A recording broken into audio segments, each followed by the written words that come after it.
Hi, I'm Todd Bueler, and I'm here to talk about my book, The Life of a 1970s Teenager. The book is a memoir about growing up in a small neighborhood in southwest Toronto called Swansea.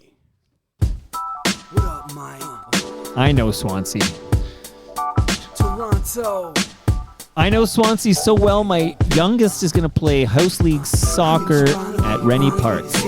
That is fantastic. And we're going to get into it, Todd. I got music. I got questions. Welcome to episode 1851 of Toronto Mic'd, an award-winning podcast proudly brought to you by Great Lakes Brewery. Order online at greatlakesbeer.com for free local home delivery in the GTA. Palma Pasta. Enjoy the taste of fresh, homemade Italian pasta and entrees from Palma Pasta in Mississauga and Oakville. Visit palmapasta.com for more. Fusion Corp's own Nick Iones.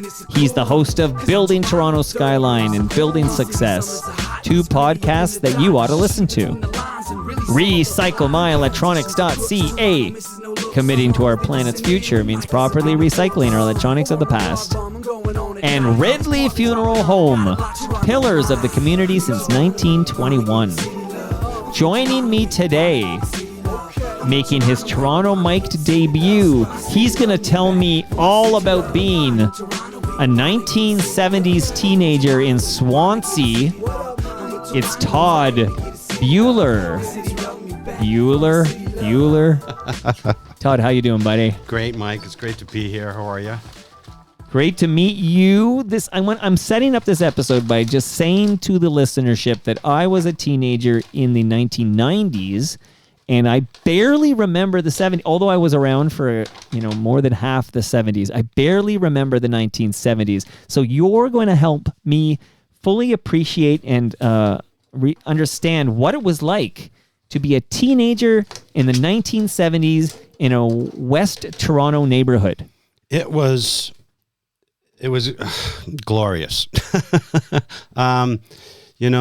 Things were obviously much different then than they are now. Even in the 90s, there was no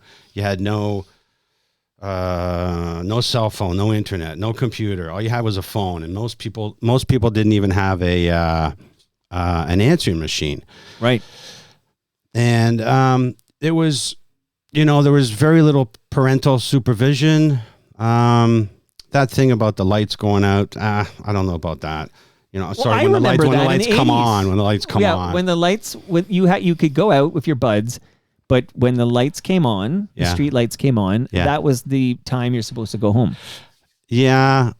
In Swansea, it wasn't, a couple of families were like that, but I don't really remember that. Like, there was a lot of freedom. There were really no adults around.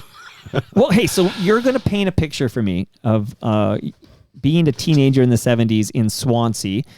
If you're not aware of because Swansea, that's, that's in England. No, the neighborhood in Toronto, Swansea, I know it very well. Right. That's where you were born and raised. You still live in Swansea? Yeah, and I was born in Toronto, but for the first 2 years, my family lived in Aurora, so in '64, and then we moved to Swansea, and since then I've been there, and I'm 63 now. Okay, so you're born and raised. Oh, not born. Okay, born in Aurora, but 2 years that doesn't matter to me. Okay, technicality, right? Yeah. So Swansea again. I'm going to chime in a little bit because it's my show, Todd. You can't stop me from doing that. Sure. But I want to let the listenership know that you have sent in 10 songs that you would have been listening to in the 1970s. Yeah. And they're in chronological order. So it's also like, as we talk about your experiences growing up in Swansea in the 70s, or being a teenager in Swansea in the 70s, we'll hear music that will accompany our journey. Like, this is a great episode of Toronto Mic'd. That's, I listen to that music sometimes, but hearing it again today is going to be pretty good. In the headphones, it's going to take you right back. I bet. And I just want to let the listenership know, though, that you wrote a book. I did. The Life of a 1970s Teenager. Yes. So I'm going to steal that name for this episode of Toronto Mic'd. Is that okay, Todd? Yeah, for sure. Okay, so your book is available now. People can actually pick up your book. I was going through it, and you just gave me a copy. Everybody, it happened right now, real time. I love it. The Life of a 1970s Teenager. Signed. I signed it for you, bud. Oh, get out of here. Now I'm going to have trouble reselling it. Todd, come on. What are you doing to me here? No, oh, yeah. But it's not personalized, so it's okay. Oh, so yeah. you can still sell it. It's evergreen. Okay. What was it really like to be a teenager in the big city in the 1970s? So, first of all, it says here, leaving school at age 15. What do you mean you left school at 8? What school did you go to? Swansea? Where were you? Western right. Tech. Yeah, Swansea from kindergarten to 8, and then Western. Of course. It's always a Western Tech or Humberside, right? It's right. one of the other two. Yeah, okay. yeah. So why did you leave school at the young age of 15? Oh, okay. I didn't think we'd get into this Well, early, but it's on the back of the I'm going to book. get the music. Oh, sure. It's on the back Okay. of the Yeah, book. it's in the back of the book. Do you want to get to it later? No, we can talk about that a little bit now. We can also revisit it. But yeah, I didn't like school. I didn't like it either. And I didn't go to school. And I hung out with my buds and my girlfriends, and we didn't go to school. And then they didn't really do much about it. So it went for like a whole year, grade 9. I missed like a lot, like 80%. And I was just hanging out and not going and sleeping at home or reading all day or out in the back. There was back of Western, we call it back of the calf. It was the back of the cafeteria. Right. On the north side. Yeah. I can't remember what side it was. It's all weird there. And yeah, so one day I was back there, and this is the second year. So the first year I failed miserably. Because I never went. I got like 0.9 of a credit. I don't know if you can get 0.9 of a credit. So I failed, right? So I had to repeat grade 9. 0.9? Like, is it at 1 or 0? Like, I don't know. It's on my transcript though, because I looked at it before I came over for today. It's amazing you were able to write a book. Well, we fix that later on. We can get into that. So what happened was I was pretty literate though. I read a lot at a young age. I read a lot of stuff. Yeah, but Playboy doesn't count, man. So I first 2 weeks of school, a second year, I skipped. Totally skipped. Yeah. Didn't go at all. And drinking beer in the back of the calf with my buddies. And what was your beer choice back then? What, Export, Blue, some Blue. No. If you drank Blue, you weren't really that cool. It was Export. Right? Molson's Export, right? Of course. Full strength. I don't think we had light stuff. So you're painting. I'm just telling you. I like the details. You're going to paint a picture for me, but you weren't going to school, so you're like, why don't I just get a job? I'm guessing here. I was 14. I was not legally allowed to leave school. So I turned 15 the second year in September. That's my birthday. Right. So I was in the back of the calf second week after, and who shows up in the back of the calf? The old VP, the vice principal, right? And he knows me quite well. And he says, Bueler, what are you doing here? And you boys and all that stuff, you're supposed to be in class. And Bueler, I got to speak to you. And I'm going, oh my God, right? And he sees the beer. So the other guys take off. Take off. Yeah, they took off. To the great white north. And Getty Lee, yeah. So he took the case of beer. Yeah. And he said, you're coming with me, Bueler. And I went to his office, and we were walking through the halls, and it's a big high school. Yeah. And it was right when the bell rang. So there's like hundreds and hundreds of kids changing classes, and a couple teachers, and everyone's clapping at me. And of course the teachers are shaking their heads, right? So he's got the beer, and we go to his office, and he says, puts me in his office, closes the door, takes the beer, and he says, don't move, I'll be right back. So I close the door, and keeping me on ice for, I don't know, 5 or 10 minutes. And at this point, I just didn't give a crap about what's going to happen, right? You can swear on this show. I feel like that's too clean. Come on. You didn't give a shit. No, I did not. So he came back, and he kind of went through, looked at my transcript, and he says, you're expelled. And I said, so expelled is different than suspended. Suspended means you come back. Right. Expelled means you're gone. You do not come You're back. gone. You don't go to Western Tech anymore. And you don't go to, you don't go. You're out of this school. So he went through some things, and it's in the book. It's all in the book in detail. And Shout out to Nick Kiprios. the conversations in detail. And he gave me a note to give to my parents. And he said, don't come back. And he said, good luck, Todd. See ya. Clean your locker out. And that was the end of that.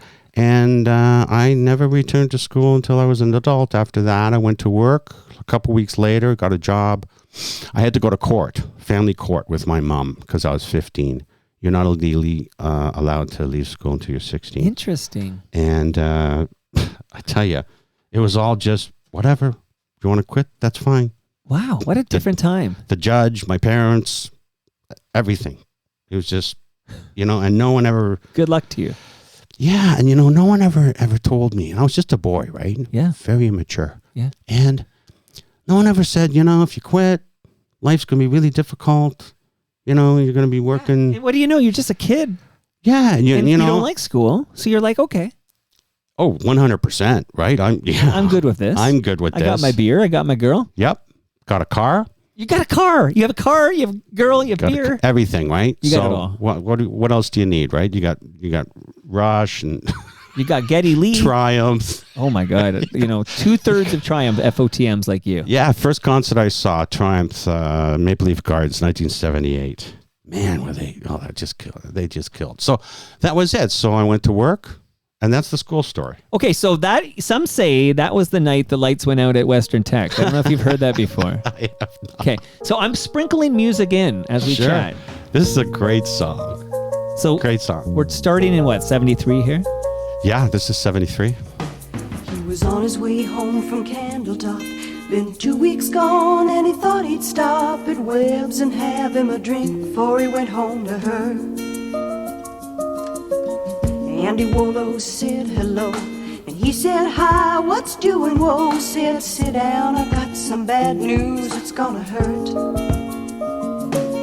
Said I'm your best friend and you know that's right, but your young bride ain't home tonight. Since you've been gone, she's been seeing that Amos boy Seth. Well, he got mad and he saw red, and Andy said, boy, don't you lose your head, 'cause to tell you the truth, I've been with her myself. That's a night that the lights went out in Georgia. That's a night that they hung an innocent man. Well, don't trust your soul to no backwoods southern lawyer, 'cause the judge in the town's got bloodstains on his hands. Todd, I'm going to have questions about the songs you chose, okay? So I have a question. Sure. Part of my ignorance, I know I could Google it, but I'd rather find out from you. Oh, I know. Was the Carol Burnett show on the air when this song dropped? Yeah. Okay. So what is it like to be a teenager to hear this song? What is it, 1050 Chum? Where are you hearing this? Yeah, definitely. 1050 Chum, CFTR, AM, and it's everywhere. Yeah, you cannot get away from this song. This was a banger. Okay. But what's it like when you're like, oh, she's the gal from the Carol Burnett show? I didn't know that at the time. Right. We didn't know at the time. We didn't know who she was. Right. Right? We were kids, right? I think I was like 11, right? Right. So, but the reason why I like this song so much is it's a big, long story, right? And we were always talking about, no, this happened. No, this means this, and this is this. And it's funny. I saw an interview with Vicki Lawrence years ago, and it was her husband at the time who wrote this song. They shopped it around to share and stuff, and no one wanted. So Vicki just said, it sounds like it should be a share song, right? Yeah, and no one wanted it. So Vicki just said, F it. I'm going to record it. Fuck it, I'm sing it myself. There you go. And she did. And it became a #1 hit. And later on, though, she goes, I don't even know what the hell's going on in that song.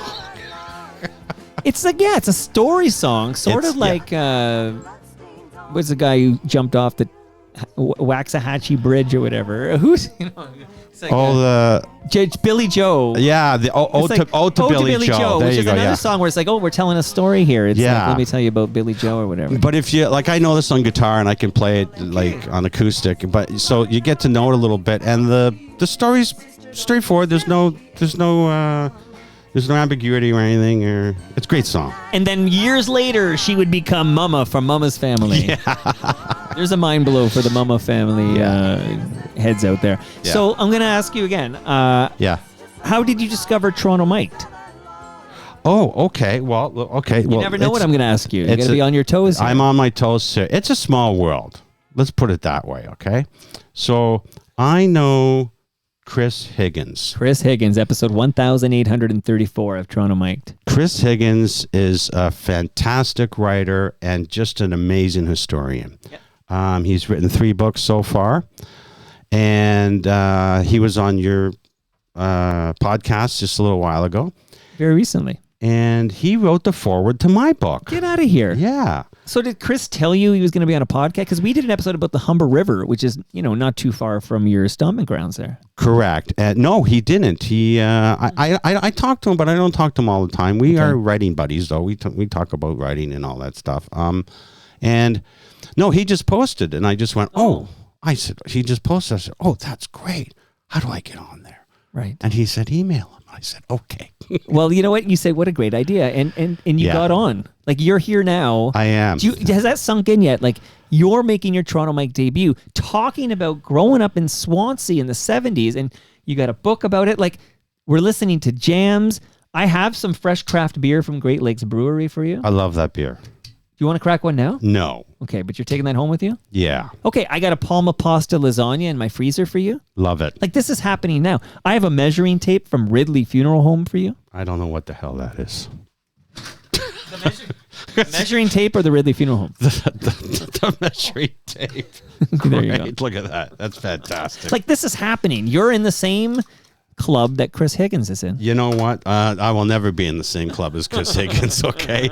But I will say that I'm enjoying being here. Yeah, it was quite a blast when I emailed you and you just said, tell you what, Todd, give me some of your 10 songs and we'll have you on. I just went, oh my God. I couldn't say no to you. Oh, I just thank said, you. let me just tweak it a bit so I can get excited about it, which is that not only are we going to talk about growing up in the Swansea neighborhood of Toronto in the 70s as a teenager, but we're going to listen to some sweet 70s jam. Definitely. Yeah. So, Love it. So yeah, what's it feel like to be here? I don't know. You'll let me know when it sinks in. I guess it'll hit me after. It hasn't hit me yet. That's a Blue Rodeo song. Is that right? It hasn't hit me yet. It's a really good one, yeah. Okay. So when I told my wife and my kids about this, they said, who's Toronto Mike? No, not at all. They just went, no way. And I went, yes, I'm going to be on Toronto Mike for my This book. is the gateway to the national, okay? Because Ian Hanno-Mansing listens to Toronto Mike. And oh, my God. More than one occasion, he has had a guest on his program you might have heard of called The National. Definitely. Because he heard that guest on Toronto Mike. That's, you know what? That would be great. I would love to see. I so appreciate you having me on today. Well, I'm happy to have you here. I want to tell the listenership you've given me a gift already, the book, but you brought donuts. I did. Like, when I'm listening to jams, is it rude if I had a donut? No, not at all. Let's see if I can finagle this. So let me just say about Chris Higgins real quick here before I play another jam and we get into it. Yeah. He taught my kids at Swansea Public School. That's where I was going. What a small world. So he taught your kids in the 90s. So yeah. Okay, so your kids are a bit younger than me. Okay, so your kids that were at Swansea Public School in the 90s, and Chris Higgins was a teacher there. Yeah, my kids are 35 and 31 now. And how I met Chris again, I didn't really know him. I guess parent-teacher night, but I couldn't remember him. And I was putting some stories up when I started writing my book on Facebook. And he was on the neighborhood group. And he messaged me and he says, are you that same Todd Bueler do you have like kids, right? And I said, yeah. And he named my kids, right? And I said, yeah. He goes, oh, okay. And so then we start talking and he said, I really like your stories. And he was writing the River book then. Yes. But I was not writing the book then. I was just kind of writing a few stories and throwing them up. And Right. Just because I had been telling these stories for decades to my families and friends, right? And so he said to me, he said, maybe you should write a book. I think he said, I can't remember. But anyways, at some level, he inspired this very book. I'm 100%. Right, we would meet for coffee, and this is about the stories. So you got this connection to Higgins, and Higgins was. I shared this on his episode, but my oldest was a Timbit at Rennie Park, Swansea hockey. He was doing the Timbits, learn to play hockey, right? And we had the opportunity to play during the first intermission of a Leafs game. Oh, great. And his son was on that team. So afterwards, this was a great day. My boy played at the what we now call Scotiabank Arena. And Jim Cuddy, by the way, who wrote Hasn't Hit Me Yet, who sang and wrote Hasn't Hit Me Yet, he did the O Canada. So he walked right by us to do O Canada before that game started. But all this is to say, it was Chris Higgins who sent me the video, like a video collage that he took from that event. Wow. Like, that's a small world story. It's a very small world. I want to get back to Swansea. I want to start the song, though. Yeah. So I can get into a donut. Yeah. And then I want to talk about the Swansea Hockey Association. Sure. Okay? Yeah. But let's... feel like if I knew where the post was, I would say something and hit it. This is the slow dance. Hey, cheek to cheek. Yeah. You ready, Todd? Let's dance, brother. It's the slow dance at the Swansea pre-teen dances or teen dances. Friday, Saturday nights. Where is the post? Is there one? Here, it's coming.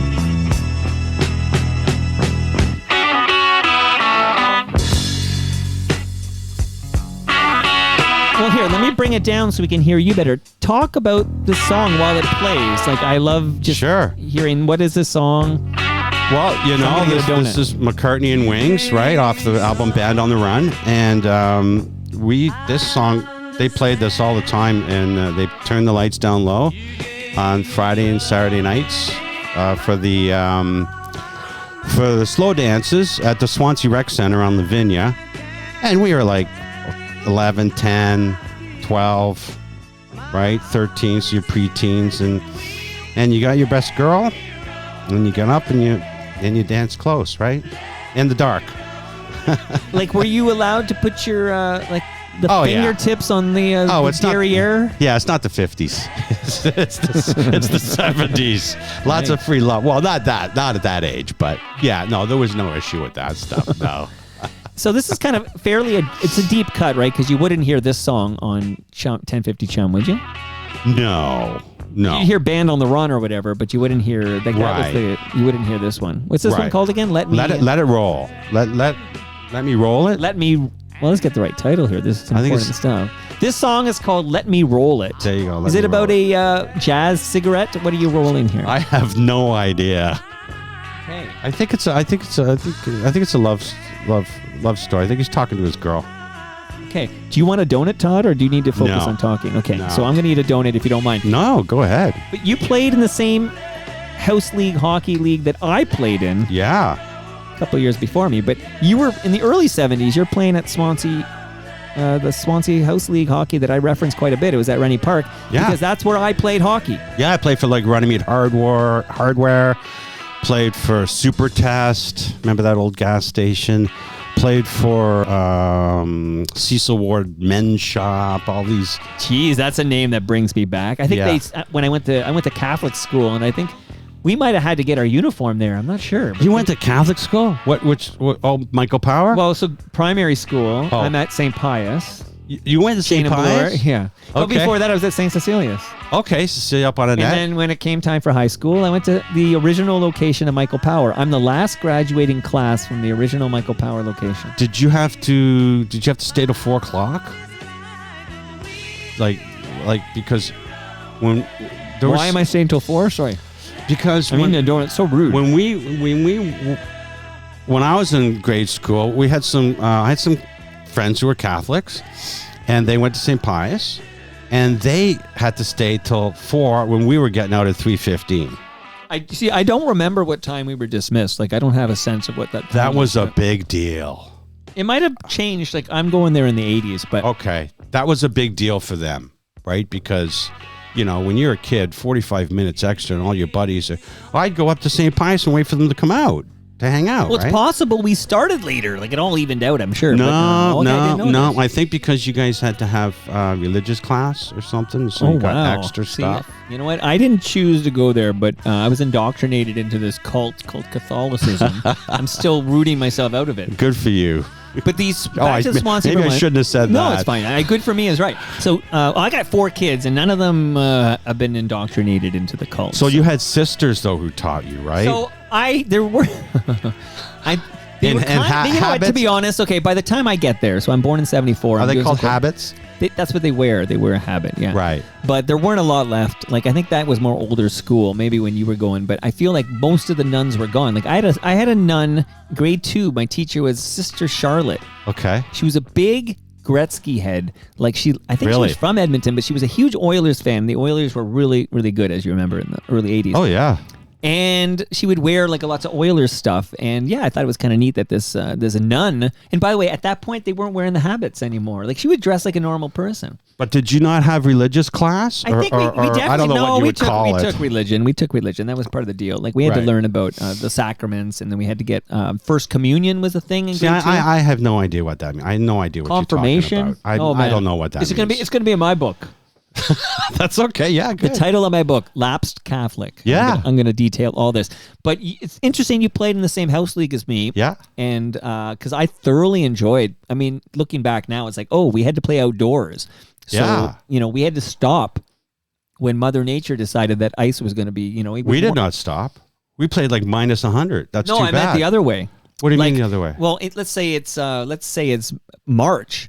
Like, it's too warm to keep the ice at there, right? Like, it would be too warm. Oh, but when I was a kid, that didn't even enter our mind. That was just the end of the hockey season.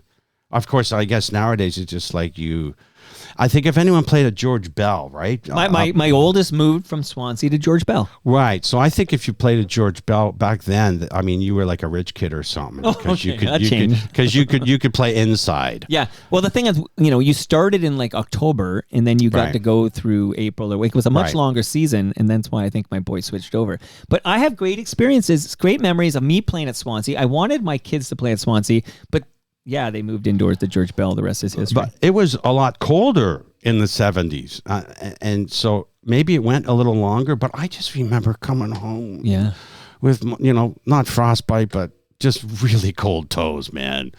Right? But I don't care. I loved it, right? Played from, I guess, age 7 to probably about 12. I liked you name checking the teams because, again, you got a few years on me, but by the time I get there, I remember Mr. Grosser was a team. Okay. So Mr. Grosser, I played for a team one year called Sam's Auto Repair. Never heard of these teams. One year, CN Tower put in a team. We were called the CN Towers. We didn't win a game that entire season, and I got to play for the CN Towers. Okay. DeVries and Davidson. Does that mean anything to you? No. There was a team called DeVries and Davidson. None of these I things. don't know what that means. Esso had a team. No. So maybe that was your gas station. I don't know. Super test. Okay, so Esso had a team. Yeah, and, okay. They were actually pretty good. And I remember because they had multiple players that were wearing Cooperalls. And when I was playing at Swansea, the good players who played house league but also played a more competitive, I don't know, they played in more competitive. MTHL or something, yeah. They had Cooperalls. Right. Like, so if you saw a player in Cooperalls, they were going to be good. And they had money. Maybe so. Yeah, those Cooperalls weren't cheap. Yeah, well, I just had the cheapy CCM skates, right? Course. And then the guys who had money, they had tax or super tax skates, right? Right. And they were classism. And they looked down their nose at you, and you don't got tax. Get out of here, Bueler. So Bueller. I was going when you were telling that story about Western Tech when you were vice principal. I was thinking, this is where the Ferris Bueller's Day Off comes from. Like you were the day off, friggin' year off. For crying out loud. Yeah, the night the lights went out at Western Tech. Yeah. Okay, so I'm going quickly to a third jam because then we have to explore a lot more here. Yeah, sure. But the donut's great. Good sugar rush. I'll try not to chew when I talk, but I'll dedicate this song to a guy who just left. When are you gonna come down? When are you going to land? My wife will love this. Should I stayed on the phone? Should have listened to my own mind? You know you can't hold me forever. I didn't sign up with you. I'm not a present for your friends to open. This boy's too young to be singing the blues.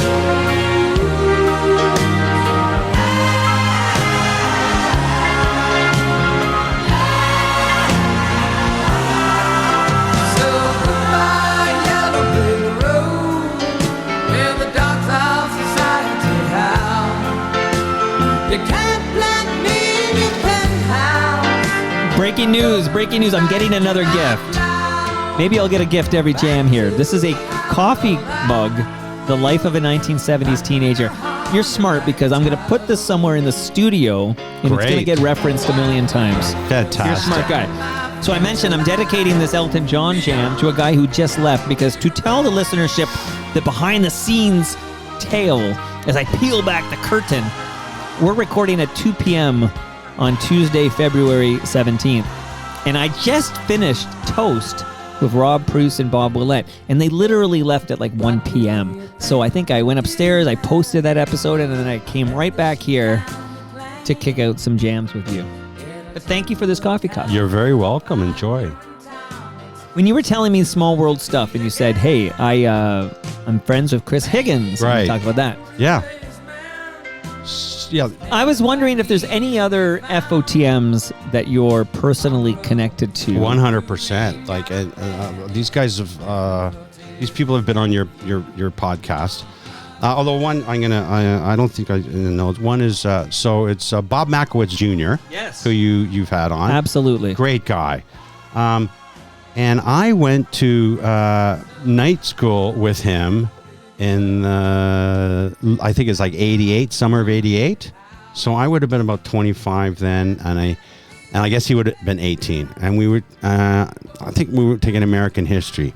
So I don't know if he was behind or if he wanted to get ahead. I'm not sure which one it was. I can't remember, right? Well, remember, his dad was a big deal at Yeah. Q107. Then he was. Yeah, Bob Mack, who's no longer with us. Shout out to Yeah. Baby Funeral Home. But yeah, Q107. Great guy. Yeah. So we we would go out for breaks, right? Because there was night school, and it was I think it was summer it was summer, and because it was warm out, so we go out for breaks. And here's this kid. Well, to me, he's a kid, right? I'm 25. He's 18. I'm married, right? Living by myself with my wife, and we would have these not really deep discussions, but like discussions that an 18-year-old boy really doesn't discuss. He's like a deep thinker. the Watergate scandal. Like here we are. Well, he wasn't, but I was, smoking a butt out, in between classes, and we'd start talking about Watergate, right? And I went, I don't think Nixon knew anything about it, which it comes out later he really didn't, right? And Bob's going, oh no, I think he knew everything about it. That's why they cut the tape and stuff like that. And I'm just like floored. He starts rambling off all this stuff, and the secretary deleted all this stuff and all this stuff. So that's my connection with Bob. And for a young guy to talk about that, we talked about other stuff too, but that's just the one thing that sits in my mind. I'm not surprised that you would bump into Bob Makowitz Jr. I know he was good friends of Humberside student Jeff Merrick. Right. So we went to Parkdale High School on Jameson. I think that's Jameson. Is it Jameson? Yeah, Jameson's a bit east, right? Yeah, but that's Parkdale. That's where we went to the night school. Okay. Right? So he'll remember me now that after I've told that story. He'll remember me from going there. Well, Mako is a part of this overnight show on the Fan 590, and it's Mako, Jeff Merrick, and George Strombolopoulos that are this show. And the program director at the Fan 590 at the time just so happened to be Bob Makowitz Sr.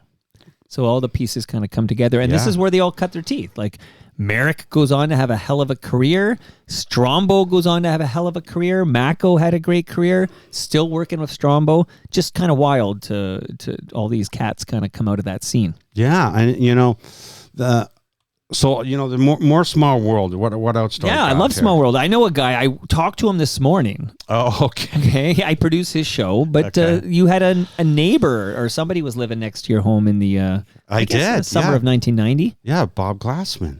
Well, not Bob Glassman. No. come on, just get this right. Howard. Yes, thank you. Humble Howard. Humble Howard Who's Glass. this Bob Glassman? Yeah, sorry, no. Humble Howard. So he lived on Dury Street. Okay. I think it was 1990. So I can tell you, he moves to Toronto from Montreal the summer of 1989. I apologize for getting your name Humble wrong. Humble, don't worry, Humble doesn't listen to this program. But yeah, so he was a Bloor West. We'll call that Bloor West Village. Yeah, Swansea. I feel like, okay, can we talk about boundaries for a minute? Yeah, I mean, you know what? Which side of Bloor Street are we on? You here? got to be, people call me Swansea snob. You're in Swansea. Blue West Village, we don't call it Blue West Village. That's not. Okay, but if you're, because remember, I mentioned I went to St. Pius X, okay? That's pretty much Jane and Bloor. But so I know these, I know Armadale and Derry, and I know Windermere. I know these streets, okay? Mm-hmm. These are my streets. I'm from the hood too, man. Sure. But we would have called that area, not that I could ever afford to live there, but we would have called that Bloor West Village. Yeah, but it's not the same as Swansea. No. I would think Swansea was closer to Queensway. It is. So the boundaries it's actually the only neighborhood in Toronto where it's bounded 3 boundaries by water. So whoa, this is a fun fact you're dropping on me. Yeah. So the boundary is north is Bloor Street. Yeah. Which is not water, by the way. That's right. So the other 3 I'm going to do is west is the Humber River. Yeah. South is Lake Ontario. And can I guess? Yeah. Grenadier Pond. Yeah, it's a High Park. That's right. So Ellis Avenue. Yep. That's right. I bike it every Friday. Yeah, I go to Dundas and Runnymede and do this walk there. Yeah. I take Ellis. So, there's a lot of snob. We joke about on the internet with snobs, with Swansea snob, and I make little jokes, when don't ever go, we call it north of Bloor. Yeah, I know this drill. Don't go north Bloor. Well, you would have hated where I went yesterday for family day, the stockyards, okay? I was in the stockyards. Yeah, if you're going north of Bloor, wear your flak jacket, get your business done, and come right back home. Do not. Oh, it's funny because I make a joke now. It's a stupid joke in the family, but I don't want to go north of Queensway. Yeah, is that okay? Because I can actually do the joke where can we avoid going north of Lakeshore? So there's more to the north of Bloor thing, right? It's go hit me. So there's like little memes with like cats looking at you with a stern face, going, me looking at you after you tell me you live in Swansea. But you live north of Bloor. Yeah, because it's not Swansea. Well, they're doing a scam now. The real estate agents got together and said, hey, Bloor West Village gets you more money than whatever. And I've noticed if you're at let's say Jane and Annette. Yeah. Oh, you're in Bloor West Village North. I'm sorry. What? I'm sorry. Really? Real estate agents, Bloor West Village North. Bloor West Village North. That's a new one. Okay, well, let's watch out for these are the people who decided 6 Points was part of the KIP district. So Bloor West Village does encompass Swansea. Okay. And it's like a Russian egg thing? Yeah. And then you got north. And I gotta be careful when I say Russian eggs because, of course, the great Ukrainian festival every summer takes place right there on Bloor Street. Right, it's fantastic. It's great. It's great. So so Bloor West Village. Some people know the word Swansea, but of course, like you say, if you say Bloor West Village, everyone knows that. I know Swansea, buddy. I know Rennie Park. I know I mentioned my daughter's playing house league. Rennie Park. So let me. You lived next door or behind? No, you lived right. Yeah, so there's this laneway Howard. There's this laneway that goes behind the house, goes behind my house and behind Howard's house, Humble Howard's house. And he lived there, and I don't know if he was he married at the time? Yeah, I think he got married in Montreal. Randy Glassman. Yeah. Okay. So she this was called Down the Back. So we had a 2-car garage and we were the Buelers. So we were quite.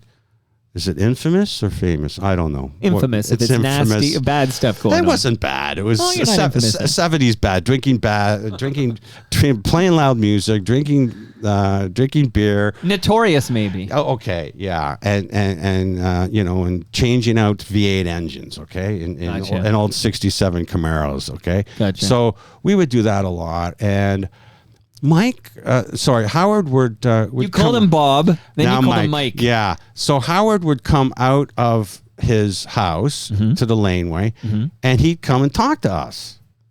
Right? Okay, I was going to ask if he was nice to you guys. Yeah. Oh, yeah. He's nice to us. He's pretty young, really. I don't know how old he was. I don't think he was very old. I mean, today he's 60. I want to say he's like 67 67 today. I have to look it up. Yeah, 66 or so 5 67. years older than me. So he would come over a couple of times and there, how's it going? Just talk to us, check out the cars. And, oh, okay. But, he always had this, he never smiled. He always had this this seriousness to him, right? And then he would talk about how much I think he was renting the house and he wanted to buy it. And he talked about how stupidly expensive the money they wanted for it, right? And then he called us the people who live in a beer commercial. Because that's what I guess that's what he saw, right? Right. There were people coming in and out, right? Playing loud music, beach balls. Right. And then I got a little quick with his wife. Yeah. Now she was Randy small. Rosenthal. She was small, long hair. Yeah, red hair, right? Yeah. Yeah, Okay, that's her. right. Red. I I know thought her. it was strawberry blonde. She would come over when he wasn't around and bum cigarettes off us. And so now I'm getting her in I think they trouble. were both on the darts back then. Well, she wasn't supposed to be. Okay. So she would come over. Guys, got a cigarette, right? Yeah, sure, no problem, right? Don't tell Howard, right? Oh, of course. No, what do you mean? Don't tell Howard? Of course not. Here you go. Take two. She'd go, thanks, guys. Then she'd leave. Wow.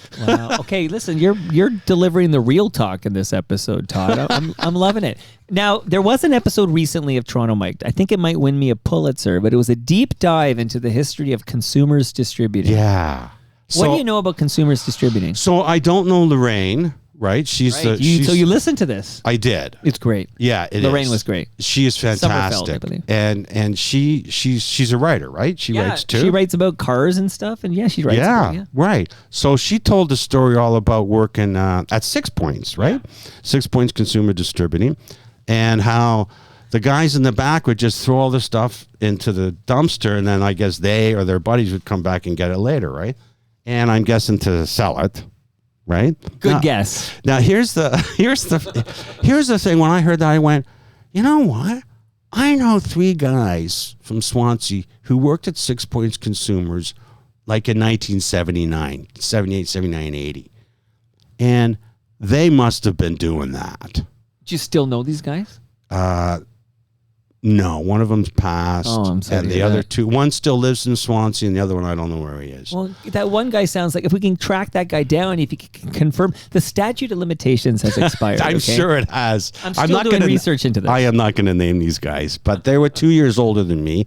So I did hang out with guys older than me. They were 2 years older than me. 2 of them I was kind of close with, the other guy kind of not. But they were, when you're in Swansea, you're in Swansea. So everyone kind of knows everyone, even if you don't hang with them. I have a couple of questions since you're around. But I want to get back to the consumers. Okay, well, you know what? Wrap up the consumers. Okay, Take I'll your wrap that time. up. Not that you have to hurry it up, but do the consumers thing. Yeah. Because then I have a question about my memories of a restaurant at Windermere and Lakeshore. And then I'm wondering if so do your consumers. And then I will. I gotta get back to so what happened was, when she mentioned that, I went, those guys never said anything to me, and I never heard anything about that. And I would think that they would kind of try to sell that stuff to us. Now, I'm not saying that Lorraine is wrong. I'm just saying that I just found that odd. That were they in the warehouse? These guys? Yeah, they were in the back. Okay. Yeah. So they were doing it, and they're the type who would do it. I'm not saying they're. Well, I guess I am. But if you do it right, you probably don't tell Big Mouth Todd about it. 100%, right? But I wasn't a big mouth then. But but I don't remember the neighborhoods. Right. I don't remember anything like here's the new Candle stereo, or what is it? Sanyo, Citizen Sanyo, right? Candle is a big one. Yorks with an X. Yorks. Yeah. Just so they Candle. They man. for sure did it, but I don't know why. I don't know why I never heard of it. Maybe hey man, I got a cool rad Sanyo. Maybe I was cassette player for you. Maybe I was $20. I don't know, wasting my time watching Wrath of Khan, right?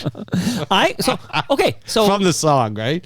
Grade 9, right? Okay, Bare Wrath Naked of Ladies. Khan. Okay, this is me in grade 9, baby. Okay, so you mentioned Wrath of Khan. My youngest is doing this music. This is kind of a neat story. My youngest is doing this musical theater thing every Saturday. Wow. And it happens to be That's great. where Morningside hits Ellis. Yep. Okay. So, which is essentially if you go a little bit west, now you're on Runnymede, right? So that's where Runnymede begins. Yep. This is a lot of like West Toronto. I know this neighborhood so well. Great. But my wife and I will go to a coffee shop or something on Bloor Street West, on Bloor Street. And the other day we were walking by the Shoppers Drug Mart, and then I have to tell her, I used to see movies at the Shoppers they're running Drug a Mart. theater. Right. And I was name checking some movies I saw there, and I had a traumatic experience in that theater watching come The Wrath on. of Khan. Oh, I don't believe. How could I'll tell anyone you. have a traumatic experience watching I'll tell you. Wrath of Khan? Okay, I know what you're saying. It was, for whatever reason, the scene where the slug crawls into that guy's ear. Okay? Chekhov. He goes into Chekhov's ear. Okay. So I have to Google what year Wrath of Khan comes out to tell you how old I 82. was. Okay, 82. So I'm born in 74. Okay. So I'm 8. Oh, wow. So I'm at 8 years old. and I That would guess be traumatic. It haunted me. It traumatized me. Okay. I can't tell you. And I actually I just shared that little nugget with my wife this Saturday. Wow. I know. That's crazy. Yeah. And I named not the name check, but I saw Beetlejuice there. Right. I saw Poltergeist 2 there. I saw Lethal Weapon 2 there. So why would you share it with her 50 years or 40 Well, years? she's not, just that It just we comes out. don't walk a lot. Like, it's just, we were walking by the Right. enemy theaters. Oh, Like, and the memory that's not just- really our stomping grounds. And Okay. it just sparked that memory of Wrath of Khan. Right. And it's just funny to hear you mention Wrath of Khan today, and we're talking about that very neighborhood. Right. Yeah. That Mind Runnymede blow. Theater. We used to kiss girls in the back row, right? That's what you do. You kiss girls in the back row. At 8 years old, I wasn't getting much action. back then. Well, I was. I'll bet you were. So do you remember at all a Golden Griddle? Golden Griddle, yeah. So was it, I'm trying to remember, because now it's like there's, I don't know, building there, but it was, Ellis in Lakeshore. wasn't it Windermere in Lakeshore? Am I misremembering? No, it's Ellis? east. Yeah, but the whole complex of the building, the hotel Oh, maybe there. it was wide. Yeah. Yeah, okay. that's right. So it takes the whole Like, block could you from Ellis to Could you Windermere. enter the parking lot to go to Golden Griddle? Could you enter it from Windermere? Yeah, I think so. Yeah. Okay. Yeah, 100%. So you remember, right? Yeah, like I just remember that would be like a very special thing if we went to the Golden Griddle at Windermere and Lakeshore. And now, because I cycle every day, I'm on the waterfront trail almost every day. So I'm on the Martin Goodman Trail, and I'm looking over at this big building, and I'm thinking about those eggs the pancakes. Yeah, it's not there anymore, right? No, it's long gone. Right, but I used to take If it was my- there, I wouldn't need to ask you. I used to take my. I would Google it. I'd go we used buy to take my kids there for breakfast on Sundays. okay, Golden Griddle. and then they'd start fighting, and we'd have to leave. So Okay, sounds about. Are you sure you're not the family from Shameless? I can never take my kids. They're gonna hit me for this. I can never take them out for dinner. They just start fighting with each other. They're just, Mom hit me. No, you're touching me. Just all that stuff. Right? Okay. Don't make me. And Don't this is- make by me the pull way- this. Don't make me pull this car over. We're not talking about the 70s anymore because you're taking your No, kids there, that's so. that's the nice. So okay, we'll go back to the 70s. Sure. Okay, well, let me play a song that'll bring us right back. You ready? Sure. Yeah. Yeah. Back to the 70s, everybody. Specifically, we're going back to we're still in 1973. So we're going in chronological order here. Vicki Lawrence, Paul McCartney and Wings, Elton John, and some obscure band named Pink Floyd. Oh, that sounds great through the headphones. Yeah. And it bounces around the which speaker it's coming out of. It's great. Yeah.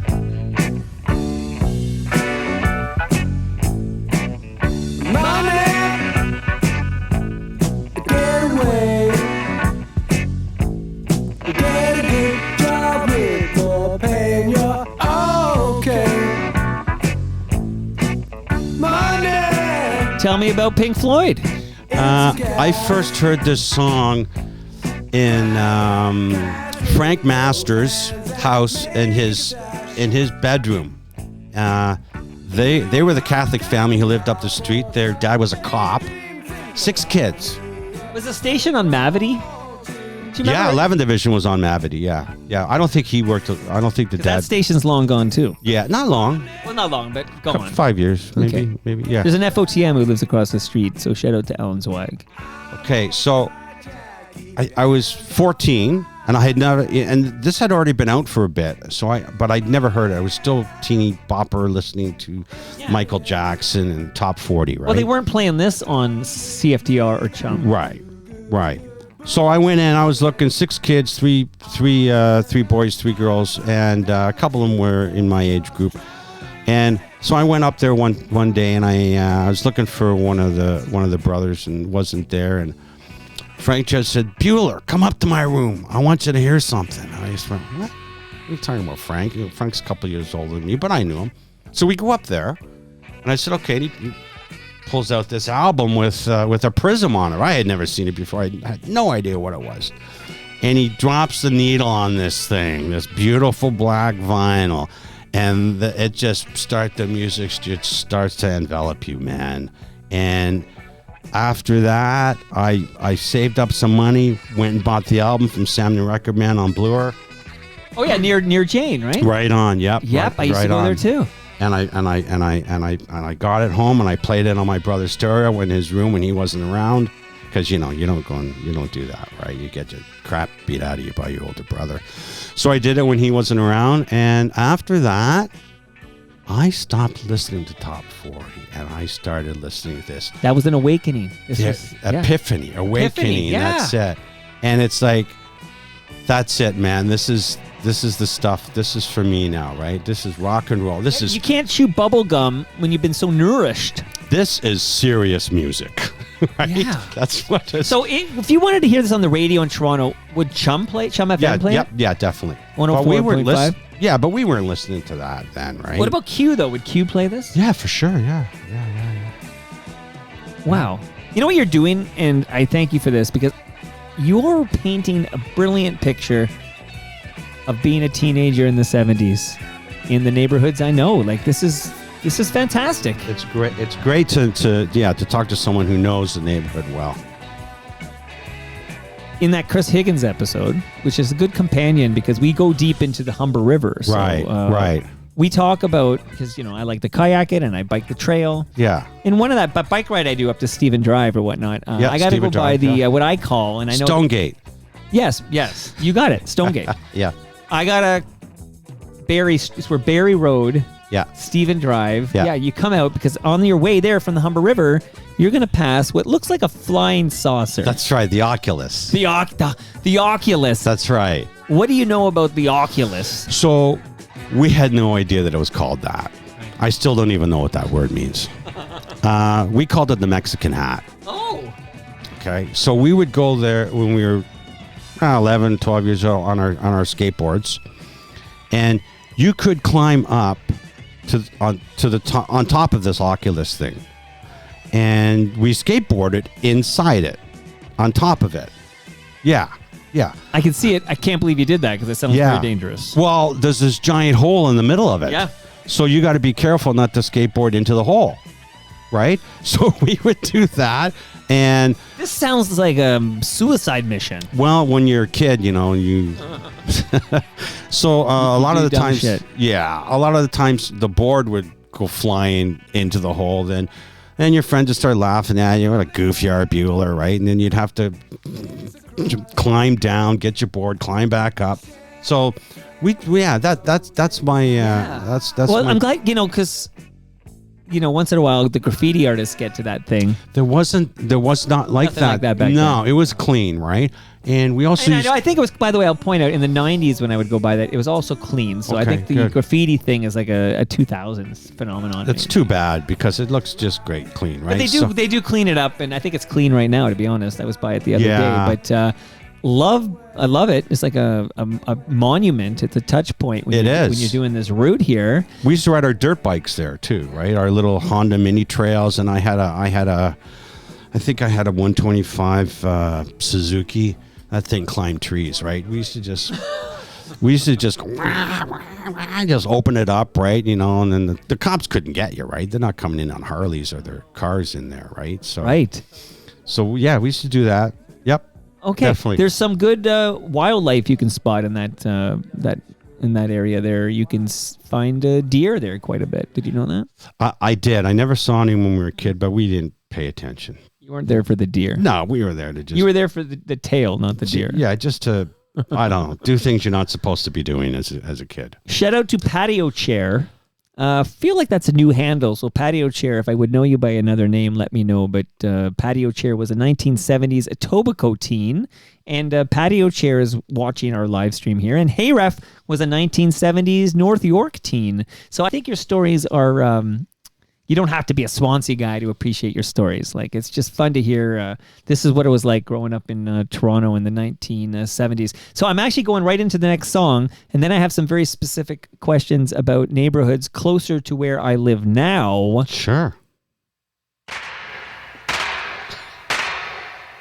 Everybody's doing a brand new dance now. Come on, baby, do the locomotion. I know you'll get to like it if you give it a chance now. Come on, baby, do the locomotion. My little baby sister can do it with ease. It's easier than writing your ABC. Great song. Great song. Come on and do the locomotion with me. But Todd, this doesn't sound like Little Eva.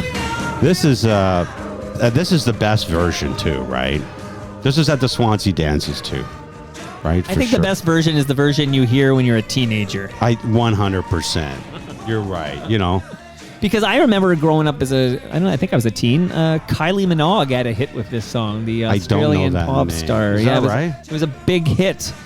You could win this on a 45, right? With the draw, you win this with a bag of 10-cent chips, right? Oh wow! At the dance draw, And it's Grand Funk Railroad, if we haven't pointed that out yet. Grand so. Funk Railroad, yeah. Yeah. Okay. There's a good cover for you of Locomotion. And I'm going to use this opportunity to ask you, again, back to the Higgins episode. I'm pretty sure I brought up the Mimicombo. Oh, yeah. Just down the street from here. Where James Brown made his first Canadian concert appearance at the Mimicombo. Because there's another place I go by all the time, but there's no evidence it was ever a place teenagers would want to hang. Like, it's no longer a Mimicombo. But what can you tell me about the Mimicombo? Well, we used to roller skate there. Up on the second floor, the Mimicombo, we would take the streetcar down. And we wouldn't tell our parents that we were leaving the neighborhood. You would come all the way west. Yeah. To Mimico. Yeah. Wow. Down to Mimico, right? And we got our cigarettes, smoking cigarettes, and some. And what was Mimico like in the 70s? I mean, it's pretty rough now.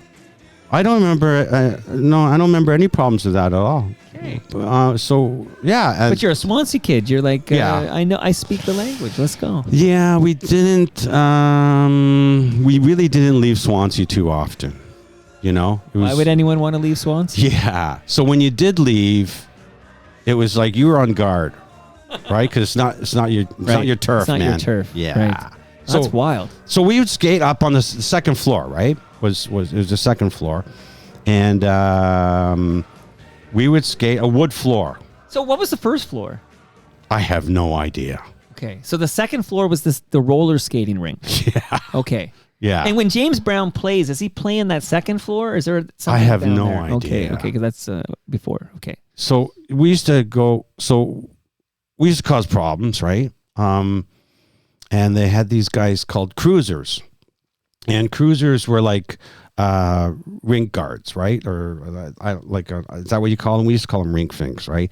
Guys who they were there to monitor you, that Yeah. nobody did anything stupid. Yeah, kids doing stupid stuff, and Okay. right. It's a full-time job. So there were the same guys on roller skates, right? And man, could they skate? Like you're going around, and all of a sudden they come flying up you, skating backwards. Wow. And all of a sudden they're in front of you, skating backwards, and you're already skating forwards. So when they're just like talking to you, like slow down, and they're just skating backwards like they're walking. Wow. Right, and you're skating really fast, right? Right. So it's like when that came up, you knew you got to be careful, because if there was no 3 strikes, I think there was 2. You get 2 strikes. Yeah. So when and then you're gone. Oh, I think there might be a bowling alley. Oh, could be. You just said strikes. You said 2 strikes. Okay. And my brain started thinking of, good. they call 3 strikes. Oh, good. in a That roller makes turkey. sense. I Yeah. think one floor is a bowling alley of the Mimicombo, The and main then it's the roller rink. I think the Right. main floor is a bowling alley. Okay. Sure. Like, I never got to go there. I only know this from history lessons. So we would do something called the whip.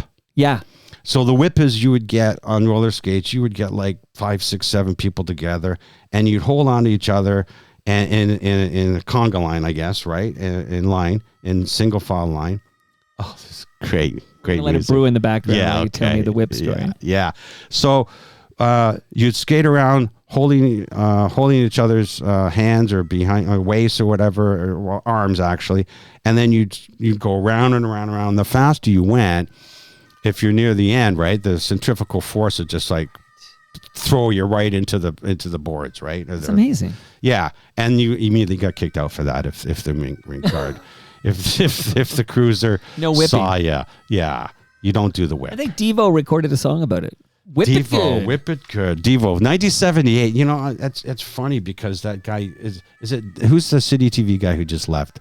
Is his name Devo? Or is it Devil? Oh, I know. You're talking about Devo Brown. Devo. I think it's Devo. Is it? So I'm going Devo. I think he's on. I know he's on 92.5. Oh, okay. As well, and I think his last day is March 27. Yeah. So like, can you like that band Devo? I can't remember. I can't believe it's 1978. Okay, so just a book. So I actually just had a chat with Rob Bruce, who we talked about earlier. Yeah. About I'm going to do a one-man show. You should buy tickets. I will. You and all your friends in Swansea should buy tickets. Fill the fucking Elma. It's the Elma Combo. It's the Starlight Room at the Elma Combo. Yeah. And fill that room Okay. with Swansea heads. Okay? I will try. I'm telling you, Todd, that's the price of your visit here today. You got to buy some tickets. I'll do it. And I have Rob Bruce on stage, and I'm going to do this performance. It's a story, but it's all tied in with mind blows and fun facts, and there's these musical cues, and then Rob Bruce plays music on the keyboard because he's a prodigy. Wow. He was in Spoons. Yeah, I know the Yeah. Spoons. Yeah, for sure. Oh man, I got to turn this up in a second. But long-winded way of saying, absolutely on the playlist, he's going to play Satisfaction, but not the Rolling Stones version. He's playing the Devo version. Devo has a big yes. Satisfaction. You got it. Weird, yeah. That's happening May 21 at the Elma Combo. Get your tickets now. Yeah, I'll tell everyone I know. Buy them all tickets. That'll be your Buy them all tickets. St. Patrick's Day gift to all your friends. Okay. Toronto might think I'm a millionaire. I want to put. I don't know why I need to say this. It doesn't matter if I did or not. But I'm actually making no money on this event. But somebody should make back a little bit of the money they invested, and it's not me. Okay. Supertramp School. Yeah, great song, man. See, this is when I'm getting into. This is I joke with my kids now about it, right? Like this is serious music, right? Because it's complex. Only cool people listen to this, man. Do you have to be high or a little drunk? No, not at you can all. do it sober. For sure. Yeah, Supertramp, Breakfast in America. But it's not to say that you could not do those. Imbibe, I guess. Is that the word? Imbibe, yeah. I-M-B-I-B. Yeah, you're the author. Yeah. I know you dropped out at 15. Well, I have editors.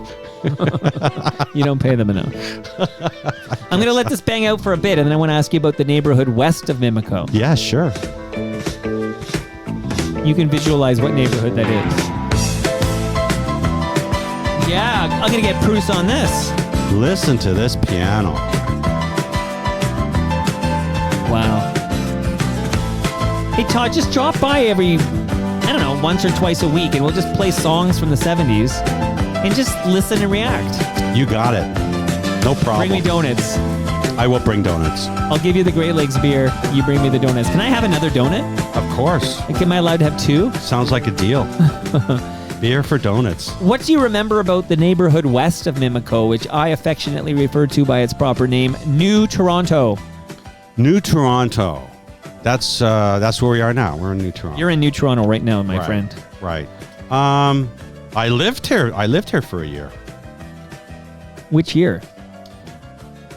It's going to be ultra Pacific, but specific. That's how my youngest used to say specific. 83? Okay, 83. You were living in New Toronto. 83?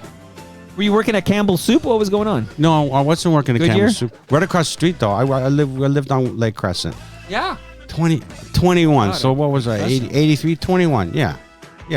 So I moved out with my girlfriend. What if I told you, I don't want to blow your mind here, Yeah. what if I told you Lake Crescent was not New Toronto? That would blow my mind. Mimico. The border What's is the Dwight. border? It's the border, Dwight? So I'm like 50 feet from the border. You're not. I'm here to tell Todd, that year he thought he lived in New Toronto. He was living in Mimico. Well, okay, I will not tell that again. Yeah. Is that in the book? In the book, does it refer to Lake No. Crescent as No. Nimico? I mean, No. New Toronto? No, it doesn't. It's just that Good, because I would demand a recall. Yeah, no, it's just me and my girlfriend at the time. You were in New Toronto. We moved. We just moved out on our own for a short time, and then we got married, and then we moved back into my parents' house in the basement. Okay, back to Swansea. Back to Swansea, yeah. You can't Not get out. Bloor West Village, Swansea, man, Swansea. Right. I know. I realize I could talk to you for hours. I'm actually going to the next jam, and then I have some very specific questions for you. Sure. Not Pacific questions, but Sure. specific questions. Oh, man. Listen to this in the headphones, okay? Yeah. I think this episode will be very popular. Oh, wait. Whoa. It feels like foreplay or something. Tom Schultz.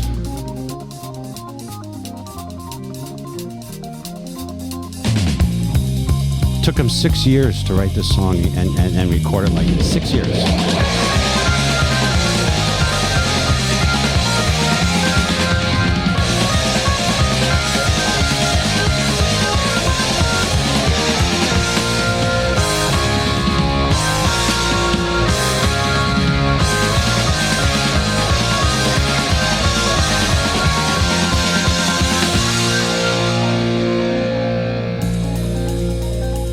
To crank this in the car, man.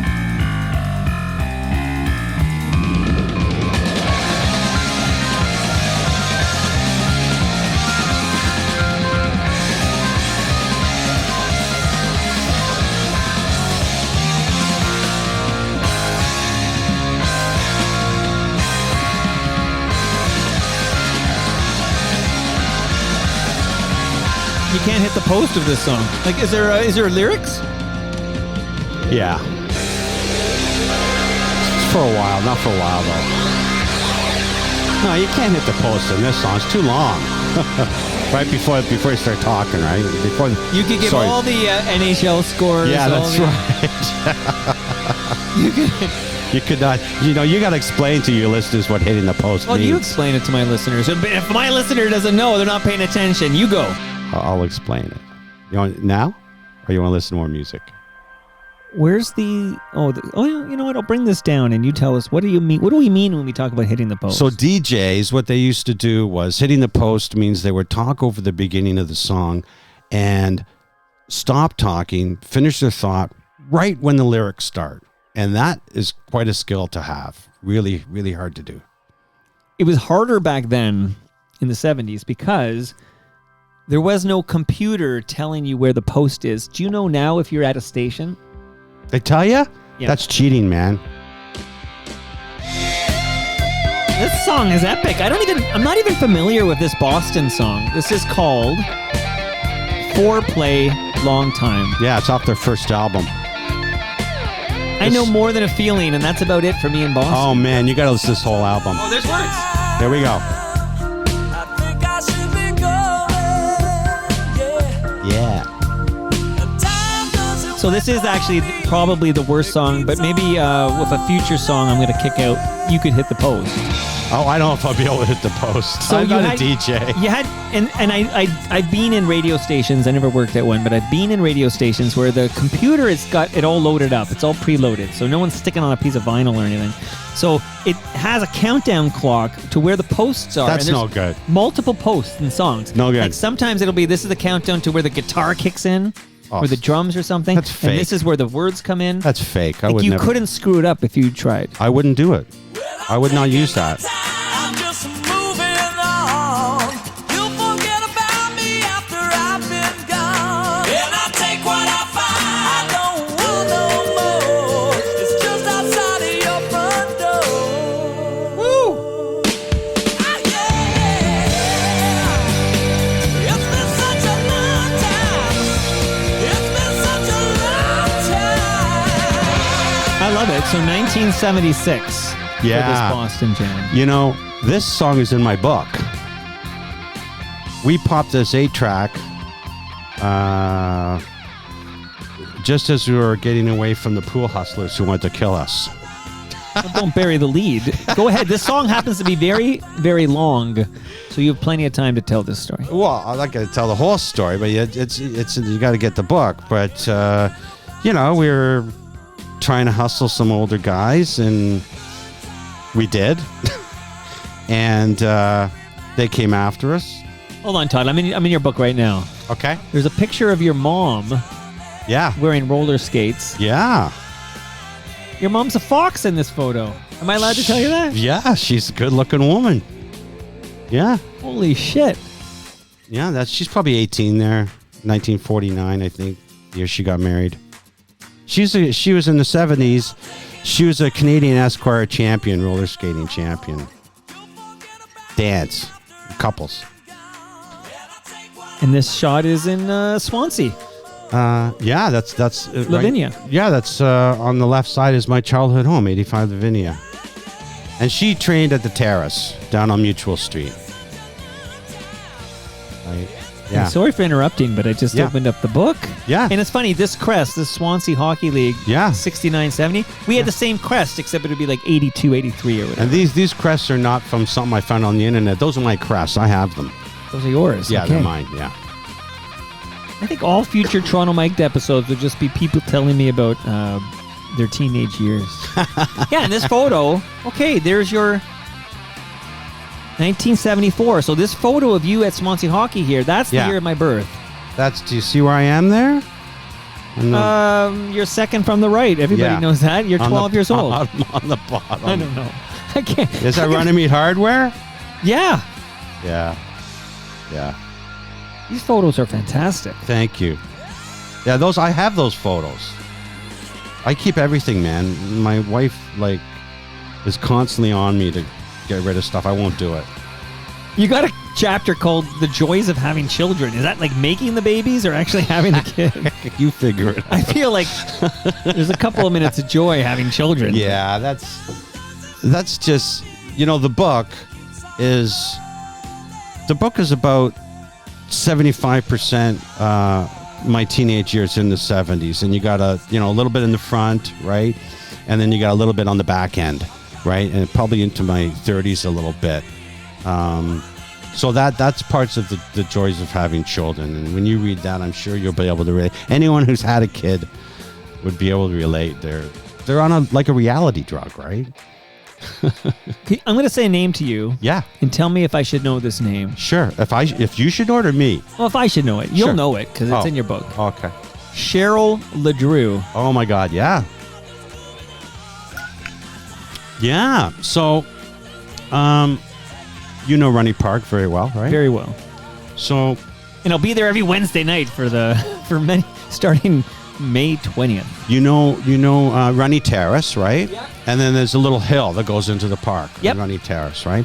So, in Swansea in the 70s, very few people came to Swansea, families or new people, and very few people left. It was pretty much you knew everyone for your whole life, right? There were sometimes that happened, right?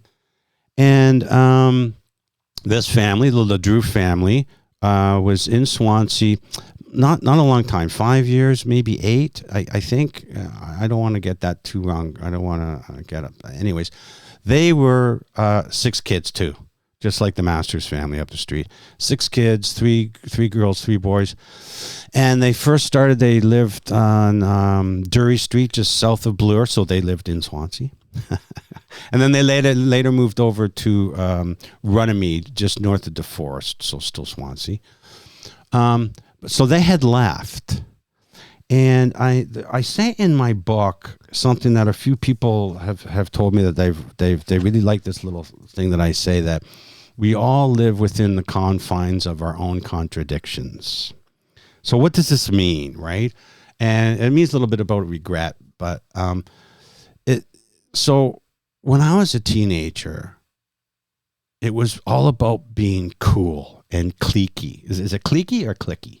Either are acceptable in Toronto Mic'd. Yeah, and if you weren't cool, you weren't in, right? And if you weren't cool, you were a nerd and you were out and you didn't, right? Yeah. So the LeDrews moved away, and there was Tammy LeDrew, who was my age, and Cheryl LeDrew, which I think she was a year older than me. But I didn't really hang out with her that much, but I knew her, and she knew me. And I think I did go around with Tammy for a little bit. So in those days, going around, that meant going steady for people who don't know, right? Like, will you go around with me? Yeah, that type of thing. We learned that from Happy Days. You're right. Okay, yeah. Did they use the word going around? No, they used going steady. Going steady, right. But we didn't use that term. Also, Archie comics, too. Oh, I would okay. hear about going steady on Archie comics. Right. So one day they came back for a visit to Swansea, and I'm pretty sure I was 16. And I was sitting in my 62 T-Bird on Rennie Terrace, just on the top of the hill there, and she had come up to say hi to me. So she was there visiting, and I said, "Hi, how you doing? I haven't seen you in a long time. This is Cheryl, not Tammy. This is Cheryl." And she got in the car, and I don't know why I was sitting there, but she got in the car, and we just started talking together, and she said, "How are you?" and everything like that, right? And this is at the point where I was, she goes, "So would you hang out?" This is at the point in my life where I was just this cliquey guy, this immature, cool guy. And listened to cool music, said cool things, had cool friends, had cool clothes, cool car. And so she said, do you ever see so-and-so anymore? And I go, "No, right, not really." And she goes, "Why not?" I said, "I don't know," right? And women mature much quicker than boys. Let's put it that way. Girls mature much quicker, especially psychologically.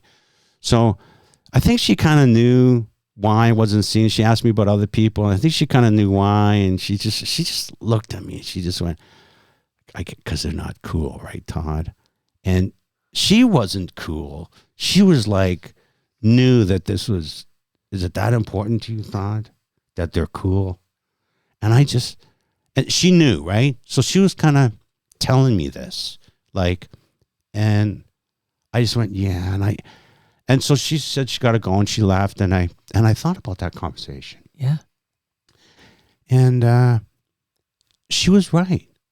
It was just so stupid, just so immature, and I wasted so much time. Wow. Right? But I kept doing it a little bit, right? I kept clicking.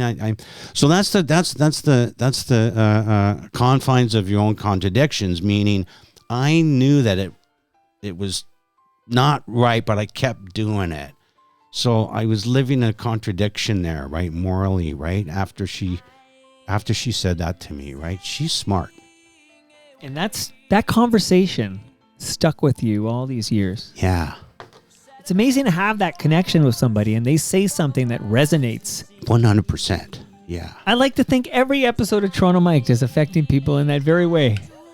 I'm sure it does. As I down my third donut here.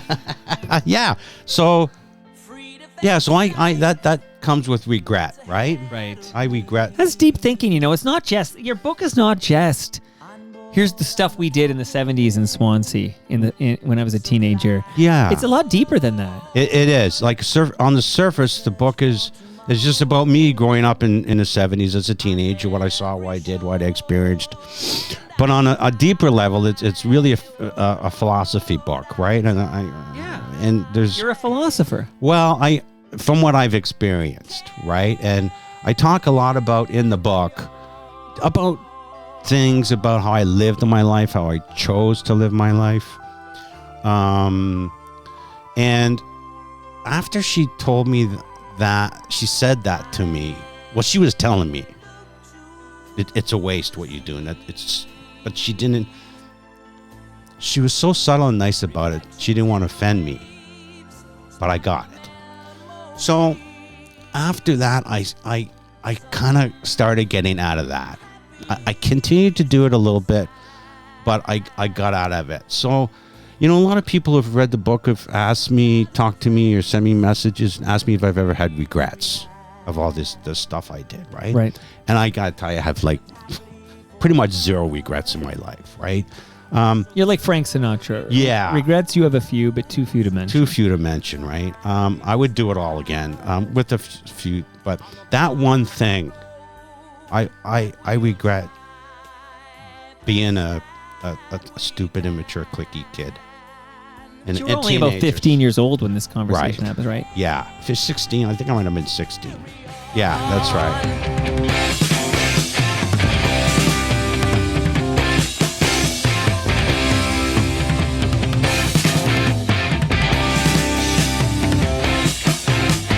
Gathering of angels appeared above my head. They sang to me this song of hope, and this is what they said. They said, come sail away, come sail away, come sail away with me, lads. Come sail away, come sail away, come sail away with me. Come sail away, come sail away, come sail away with me, babe. Come sail away, come sail away, come sail away with me.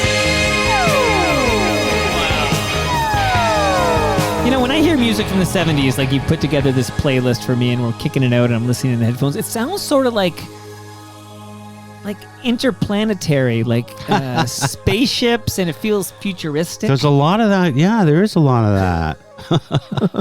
Like the Boston Jam, the Supertramp Jam, Pink Floyd. This is like, listen to this. I think it was the technology too, right? This is when all that technology started coming online, so they're Yeah, experiencing. because Kraftwerk was, experiencing- all that stuff. came out. Experimenting with it. Sorry, yeah. Listen to this song. This is 1977. So, Come Sail Away is a great opportunity for me to ask you, Todd, about working at the Argonaut Rowing Club. Yeah, I mean, there's just not much there to talk about. That's when I was the IT manager there for 10 years. And people know it's down on the lake shore. It's been there for more than 100 years. And I quit that job to finish working on my book.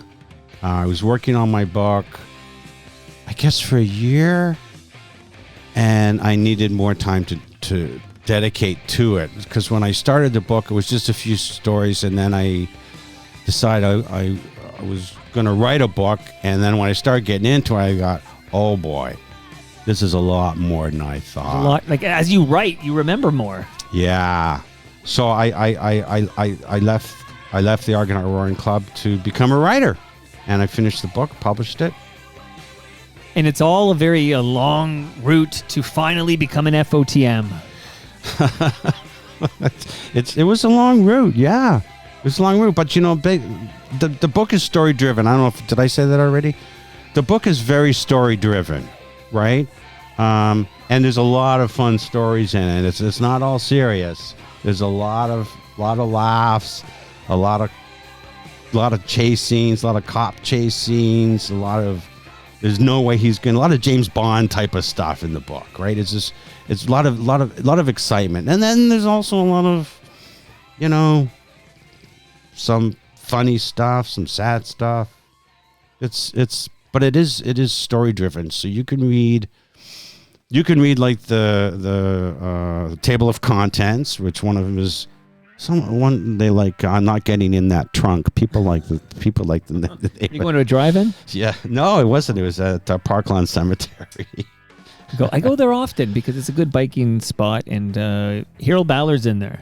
Yeah, he's. You know what? Yeah, you talked about Harold with Jeff Chris Merrick, Higgins. Jeff Merrick was working at Parklawn and helped bury him. I was there when the funeral when they did it. It's in the northwest. It's part, very right? much the northwest. You're corner. 100% right. Yeah. You're right. So whatever you do, don't take your clothes off and get on a car in there, okay? Because your friends will take off on you nude. Yeah, that story's in the book.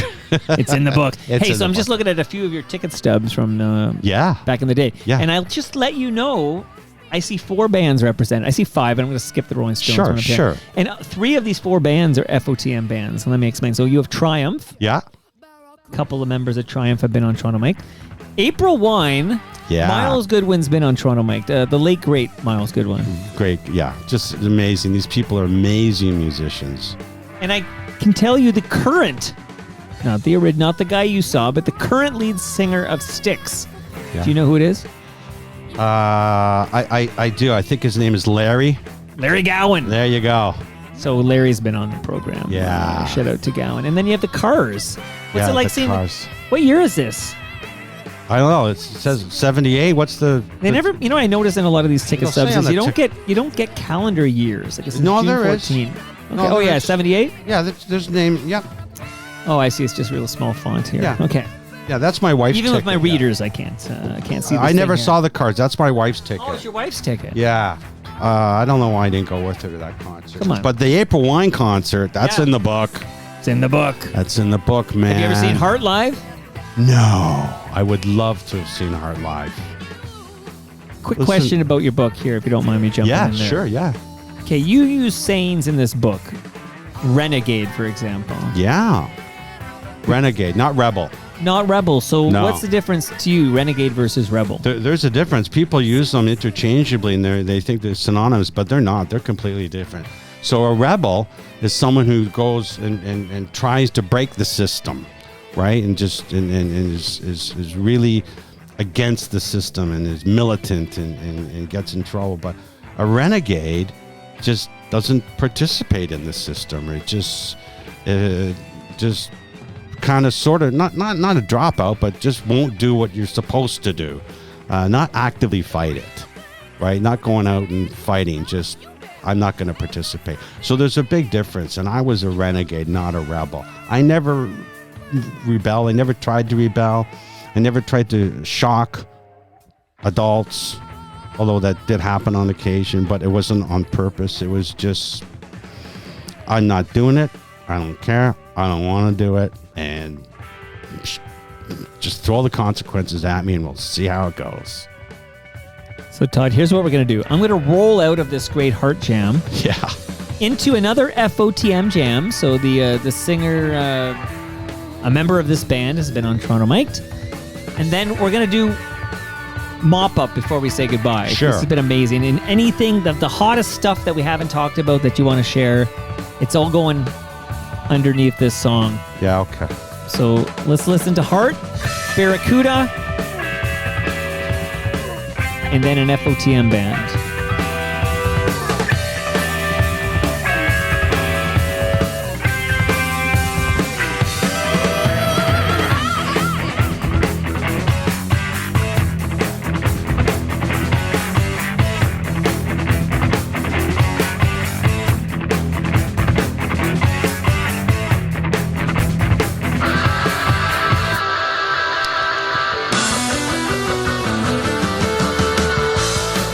Max Webster.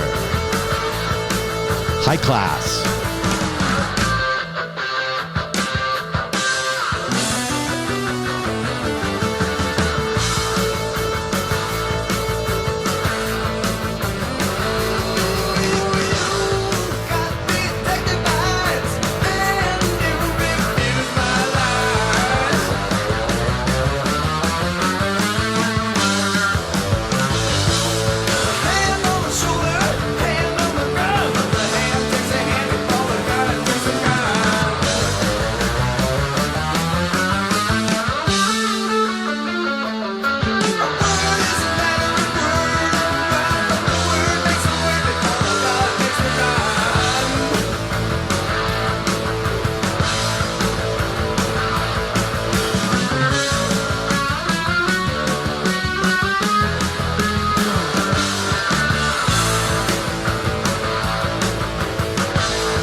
Gonna say, Todd, not just high class and borrowed shoes. You got it, man. Like Kim Mitchell before he was Kim Mitchell, right? He was that great guitar player in that band, and we listened to this stuff just at 10, driving around Swansea in our cars, right?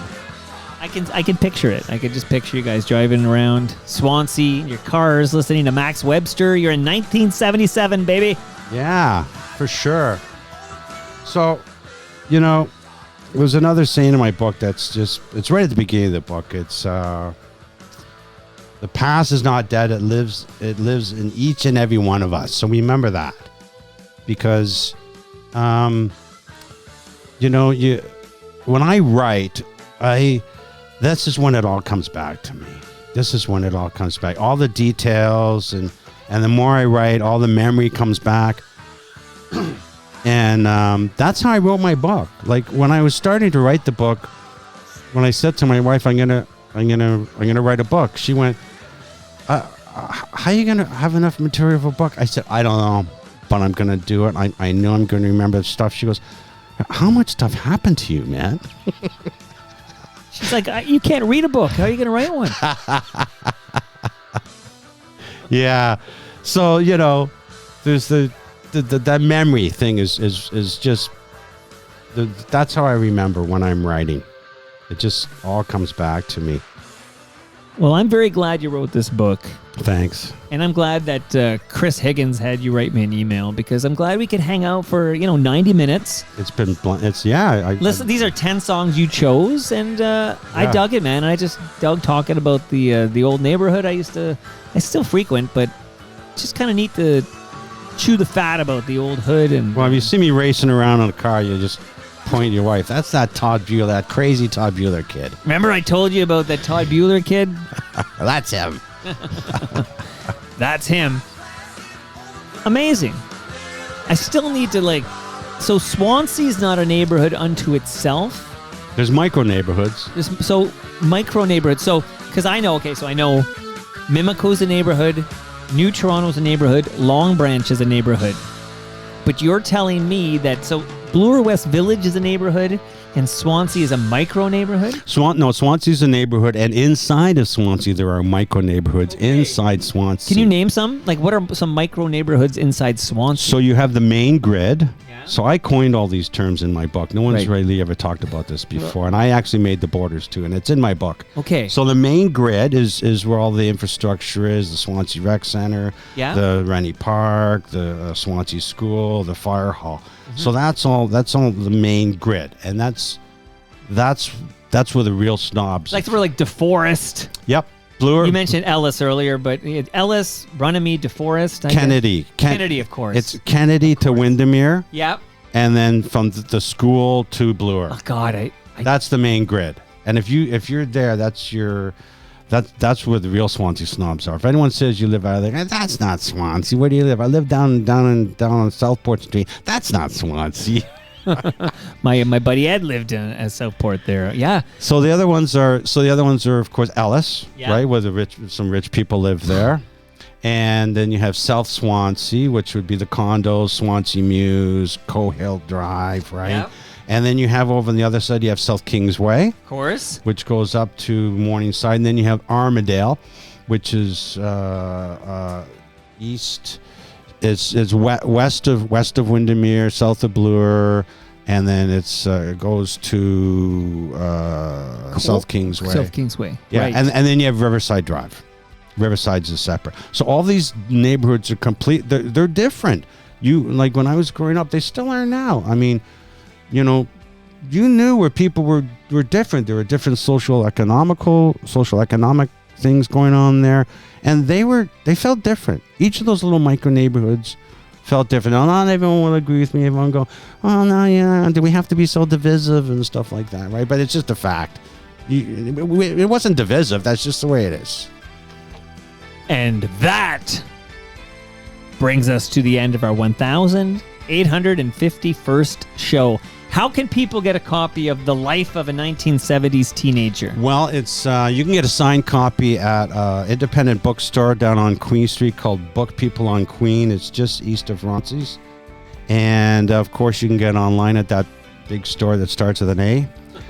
But no, go to that independent spot in Ronces. Yeah, That's where you yeah, go. definitely. How And come the Ronces, the Polish festival, competes? It's the same time as the Ukrainian festival. I don't know why they do that. I think they used to have it at different times. It should be at different times. It's you got to choose, but they're both pretty They're rad. both great. So the other place you can get it is, of course, the Toronto Public Library. Just go in and ask for it. I think they've ordered it, but they've got it. Yeah, and the one other thing is there's maps in the book. Yeah. And you can get limited edition, hand-signed, hand-numbered by the artist, local Toronto artists, of full-size maps from the book, from CamOjadaArt.com. OJEDA. Right. So Cam is in Cam Gordon. Cam OJEDA Art.com. Yep. And he's hand signed, individually numbered. And there's also a that comes with a letter of authenticity signed by me and hand numbered by me that'll match your print. Go to TorontoMike.com for all your Toronto Mike needs. At the very top, there's a link for Elmo Gig. Buy a couple of dozen tickets. That's May 21st at the Elmo Combo. Much love to all who made this possible. That's Great Lakes Brewery. That's Palma Pasta. That's Nick Iones. That's RecycleMyElectronics.ca. That's Ridley Funeral Home. See you tomorrow where Rita Zekas makes her Toronto Mike debut.